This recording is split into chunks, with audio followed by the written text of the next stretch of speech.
મુખ્યમંત્રી ભૂપેન્દ્ર પટેલે અમદાવાદના શેલા ખાતે શ્રી નિત્ય શાંતિ ભવનનું લોકાર્પણ કર્યું હતું। આ અવસરે મુખ્યમંત્રી નૂતન ભવનમાં શ્રી મુનિ સુવ્રત સ્વામી પ્રભુની પાવન પ્રતિષ્ઠા મહોત્સવમાં પણ ઉપસ્થિત રહ્યા હતા।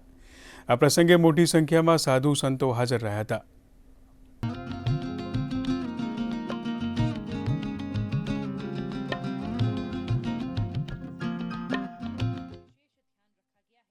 સોમનાથ સ્વાભિમાન પર્વના ઐતિહાસિક ઉત્સવથી 1000 વર્ષની અટલ આસ્થા અને પુનરુત્થાનનું યાત્રાને યાદ કરીને ભારતીય સંસ્કૃતિનું ગૌરવ ફરી વખત શ્રી મોદી સાહેબની પ્રેરણાથી વિશ્વભરમાં ઝળક્યું છે।